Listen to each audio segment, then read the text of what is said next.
Hey guys, how's it going? Today we're going to go over section 3.5, which is actually skipping a few sections. It's skipping 3, 4, and 3, 3. So the previous video to this should have been section 3.2. So go, if you haven't already, make sure you guys go ahead and watch that video. But for today, we're going to go ahead and continue. So in the past videos, what we've been doing is talking about parallel lines and the type of angles that are created given two lines and a transversal, right? So we've talked about alternate interior angles, alternate exterior angles, corresponding and same side interior angles. And we've talked about their properties. So if we did have parallel lines cut by a transversal, we noticed that alternate interior, alternate exterior, and corresponding all have angles that are congruent. And then for same side interior angles, we had two angles that are supplementary. So that was with the condition that both of the lines that you were given were parallel, and then they were cut by a transversal. Well, what we're going to do today is actually prove kind of like the reverse statement of that. All right. So in today's lesson, we're going to do just this. We're going to prove that two lines are parallel. So we don't know that two lines are parallel this time around, but we are given certain things in our statements that will help us prove that we do have lines that are parallel. So first off, let's go ahead and get started right away. We have that a converse is formed by switching the hypothesis and conclusion of a conditional statement. Okay, and all a conditional statement just means is that we have an if-then statement. One causes the other to happen. Okay, so again, it says in section 3.2, you learned a postulate and theorems that are. Oh, excuse me. Let me reread that. In section 3.2, you learned a postulate and theorems that use parallel lines to prove the congruency of angles. We've already learned that how or what types of angles are congruent.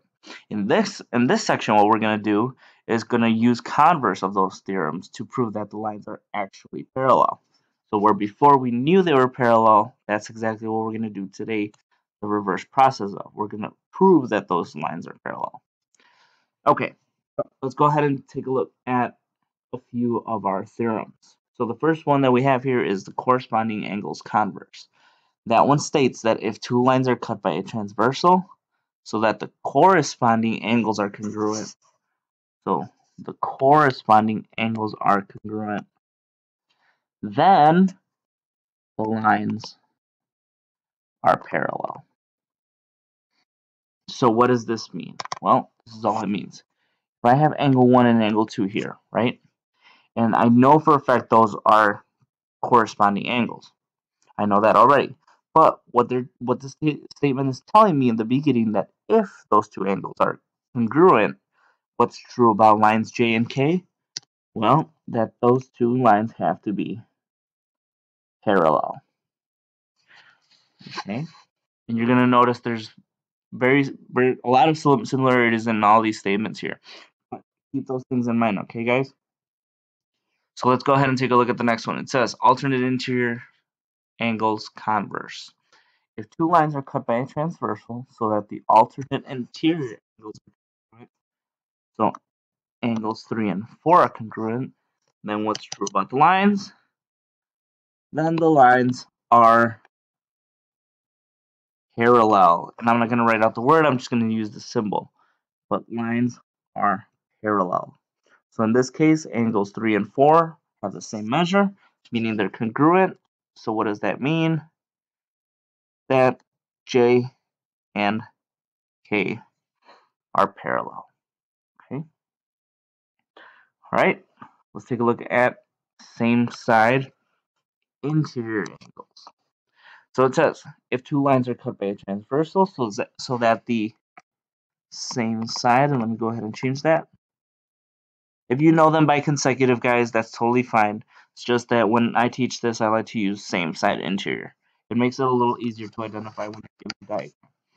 But let's go ahead and reread this. So it says if two lines are cut by transversal, so that the same side interior angles are supplementary, so not congruent anymore, supplementary, meaning they add to be 180, then the lines are, once again, parallel. So let's go ahead and make sure we understand what that means. That means if I have angle 4 and 5 here, those are same side interior angles, meaning both of those will add up to be 180 degrees. Okay, and if they do have that quality, then I know for a fact that lines J and K, once again, have to be parallel. So again, notice on all of these statements, guys, we don't know that those two lines are parallel. That's what we're proving, and we're proving it by looking at some qualities of the interior angles, the exterior angles, the corresponding, the same side interior angles. All these little key features are helping us identify whether or not two lines are parallel. Right? So the last one, excuse me, the last statement says that if two lines are cut by a transversal so that the alternate exterior angles are congruent, so angles such as angles 6 and 7, alternate exterior angles, if those two are congruent, then once again, lines are parallel. Okay? We're going to need all four of these statements in order to prove some important things about the next part of our lesson for today. Okay. Alright guys, I'm going to go ahead, actually, let me go ahead and try to make this diagram a little bolder so we can see exactly what letters those are and what numbers those are.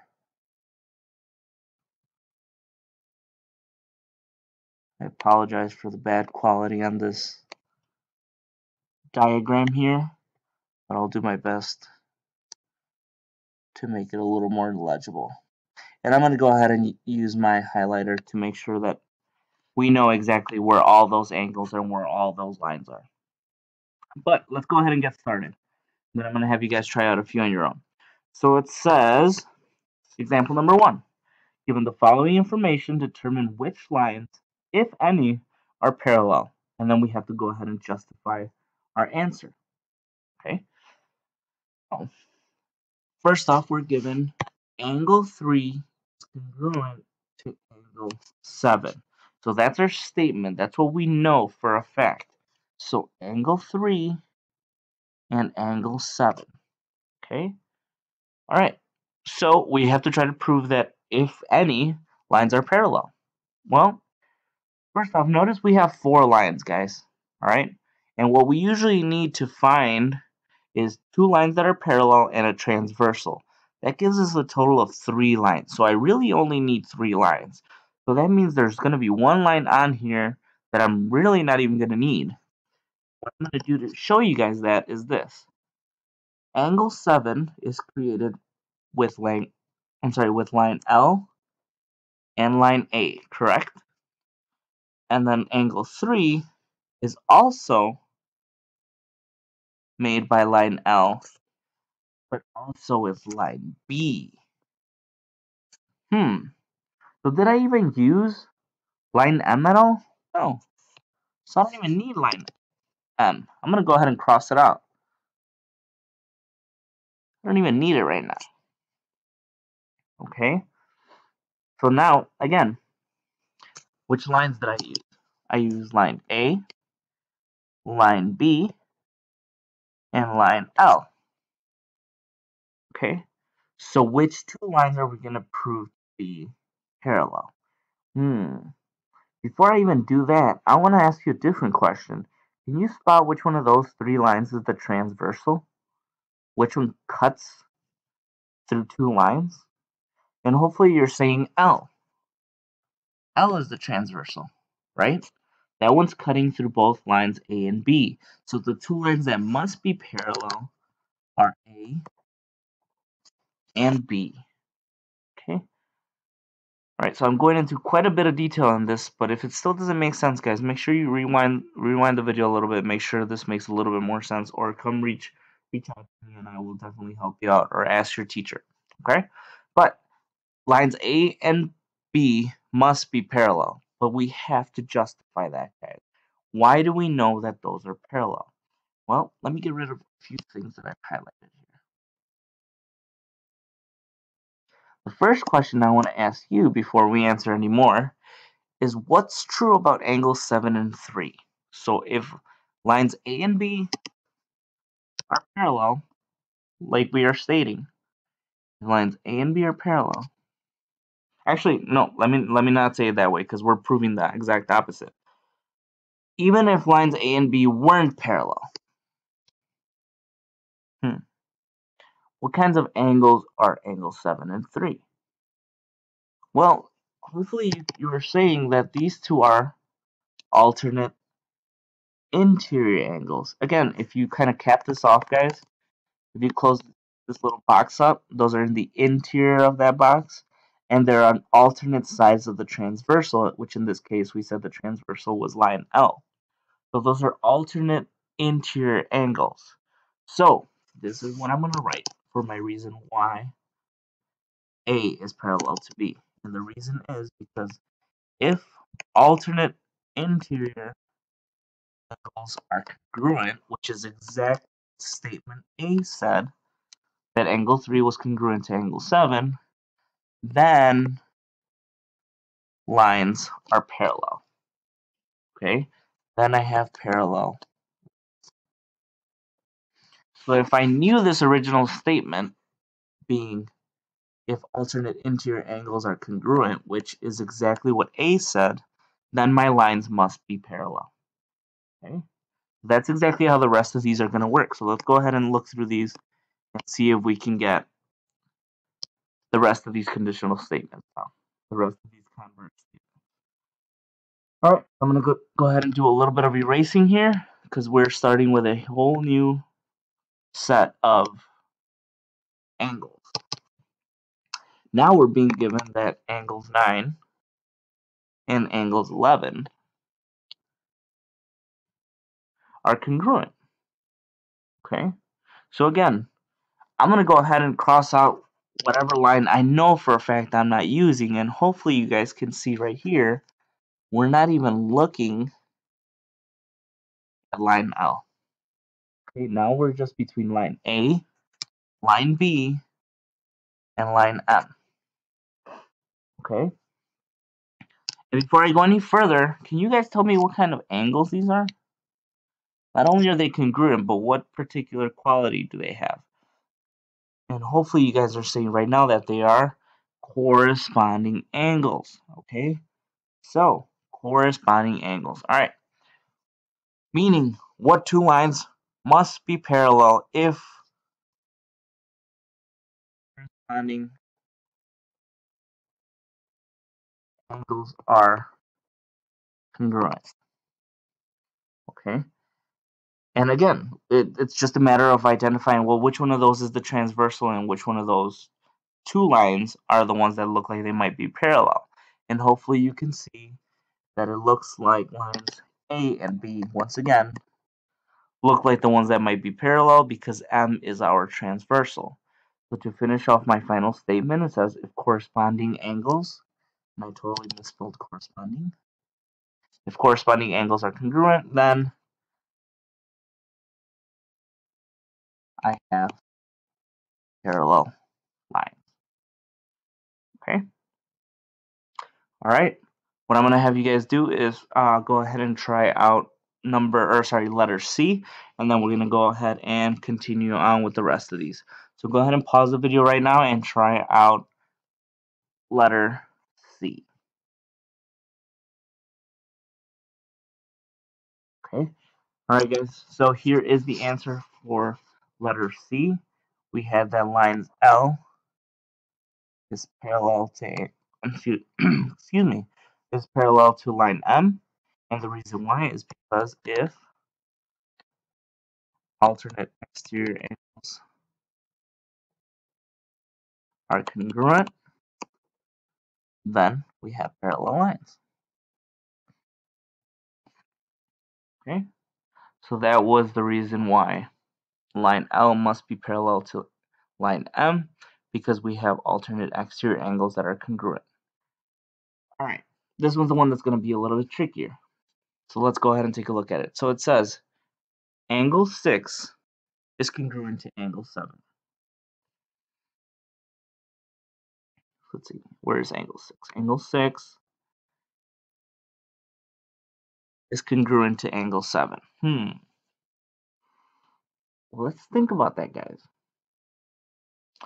What's true about angle 6 and 7? What kinds of angles are they? Well, they're both on the same side of the transversal, and, well, we're not even using, so let me go ahead and get rid of line M. So they're on the same side. Yep, so that's what it seems to be. They're on the same side of the transversal, and they're on the interior of our little box here. So they are same side interior. Okay, what do we know about same side interior? We know that if we have same side interior angles, then they must add up to be 180 degrees.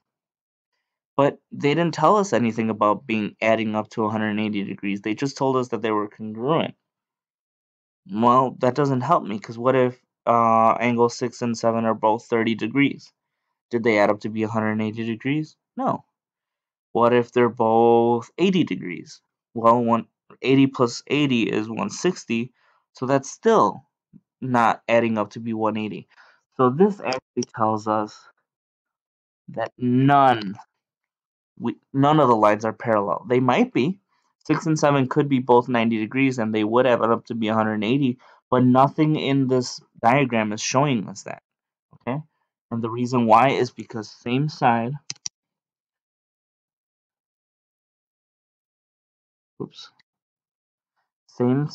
interior angles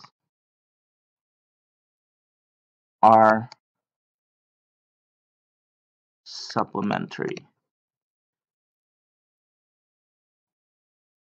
not congruent.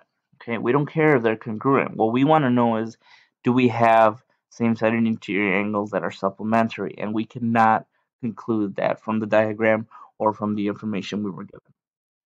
Okay, so let's go ahead and take a look at the next one, and then I'm going to have you guys try out letter F on your own. Okay, so this one says the measure of angle 5 plus the measure of angle 12 will add up to be 180. Okay, well, let's go ahead and highlight those. So angles, let's see, let me get my eraser here. Angles 5 and angle 12. Okay. Well, which line are we definitely not using this time? Well, we're definitely not using this one. So the only lines that look to be parallel here would be lines L and M. And B will be my transversal this time. Okay. So what kind of angles do I have here? Well, both of those are on the same side of my transversal, so they look to be same side interior, and that would be correct.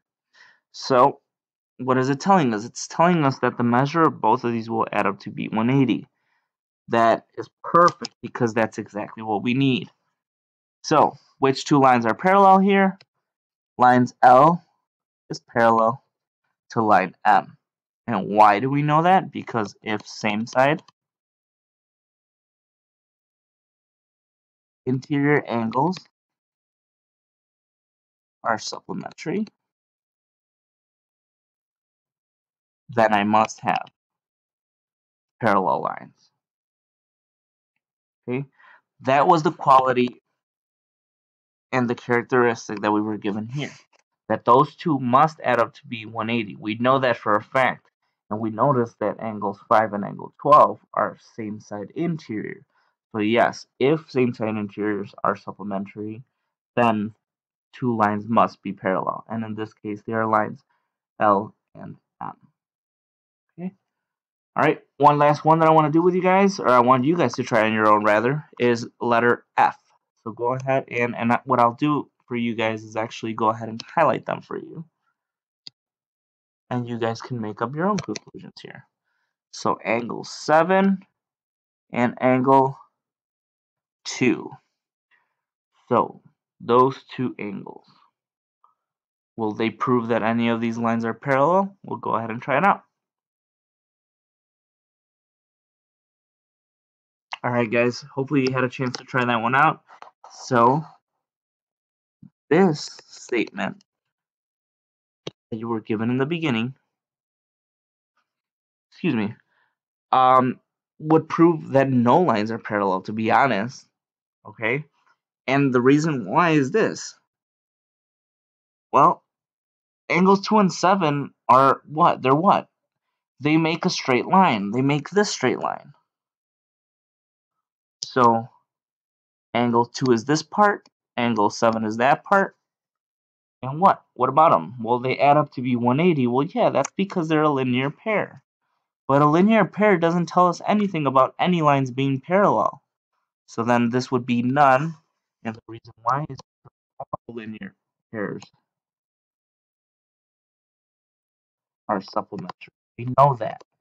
That doesn't help us prove anything. We need to be able to use one of these converse statements from the top, and none of those would help us figure out if any of these two lines were parallel.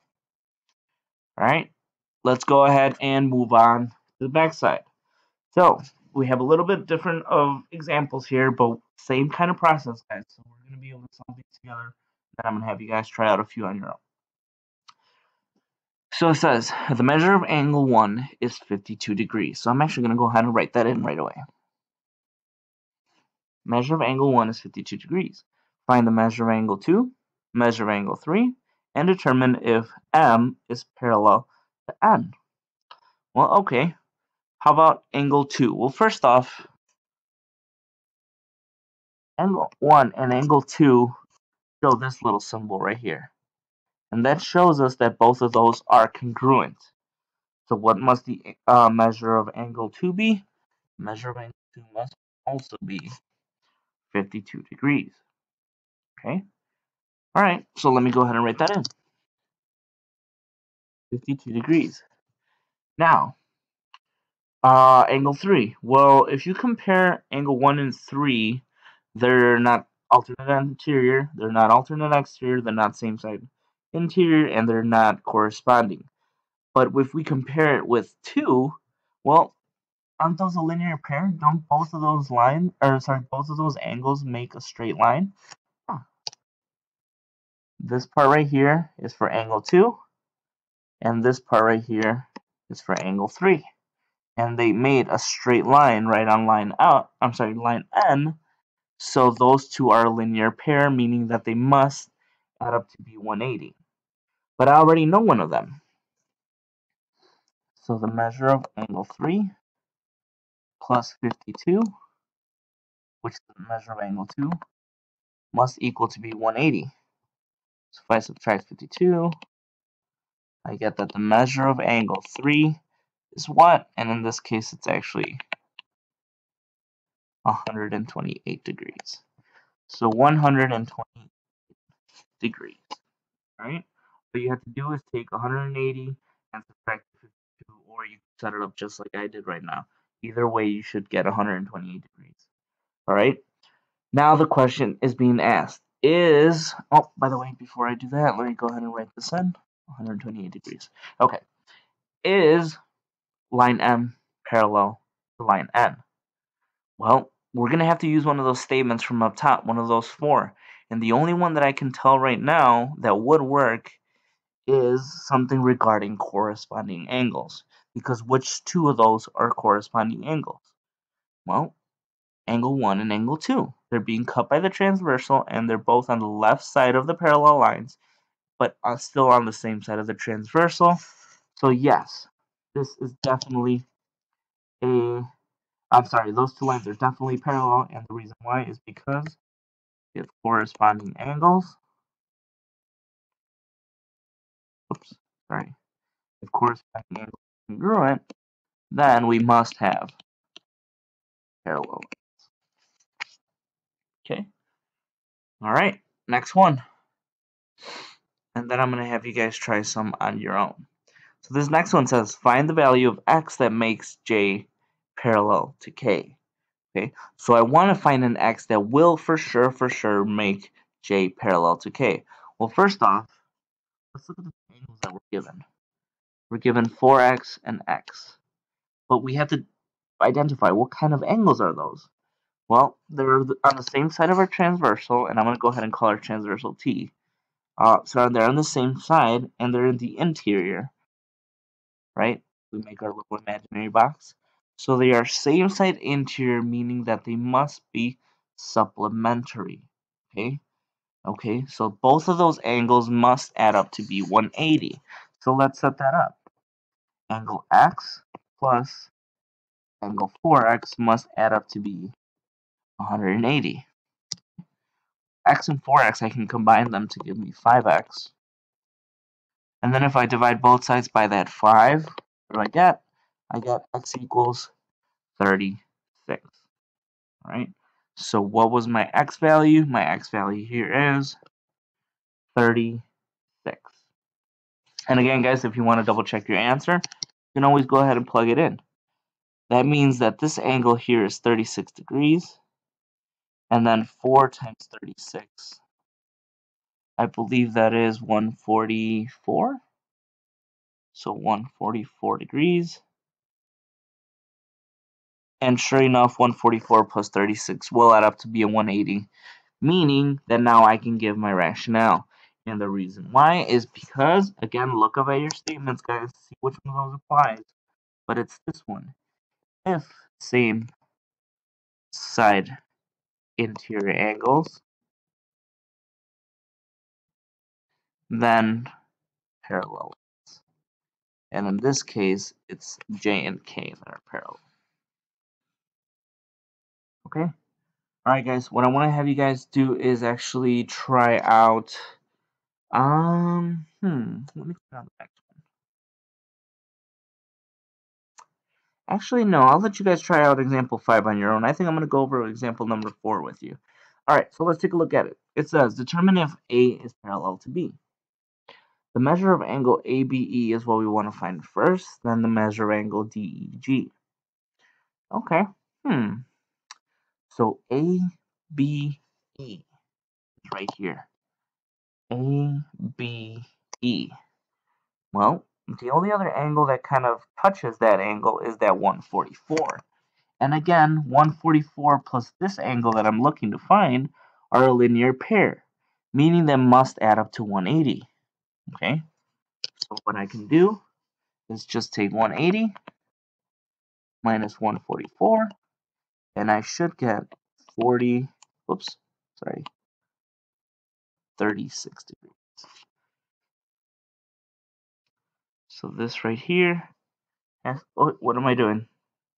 114, not 144. My bad, guys. Let me go ahead and redo this. I was like, no, that angle looks definitely larger than 36 degrees. This angle here was 114.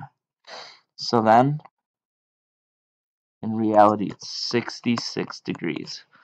Sorry for that little mistake, but now we fixed it. So yes, angle ABE is 66 degrees. Alright, now we're looking for angle DEG, which in this case is this one. See if I can highlight it here. DEG. Huh. So we're really looking for the missing angle that would make this whole thing a straight line, which would be 180 degrees, correct? So we're missing that last little angle, but the good thing is that we do know what this angle is and what this angle is. Alright, so 66 plus 48 is what? That is 132 degrees. So this whole thing is 132 degrees. So if I want to find what's left, or how much more I need to find to make it 180, which would be this part, I would just have to take 180 minus 32. And in this case, that is what? See, I made another little mistake. Sorry, guys. This is 134. So 180 minus 134 will actually give me 66 degrees, kind of like angle MAB. angle ABE. Sorry. Man, I'm all over the place today. Sorry about that, guys. But anyways, again, now we have to figure out why. Why? Let me go ahead and erase all these little things and just write down the things I know. So angle DEG was 66 degrees. So is line A parallel to B? And there is a reason here that I can come up with, and I'll show you what it is. This angle here and this angle here. What's true about them? Well, they're both 66 degrees. Well, okay, so what? Well, if they're both 66 degrees and they're a specific type of angle, which in this case they are on the same side of the transversal, okay, but they're on corresponding sides of A and B, then these are corresponding angles. And if corresponding angles are congruent, then what's true? Then we have parallel lines. Okay, right? And guys, if you need to, just kind of rewind this video to make sure you understand exactly why that is true. Alright, I want you guys to actually go ahead and pause the video at this moment and try out problem number 5 on your own. Go ahead and stop the video and then we'll come back to talk about it.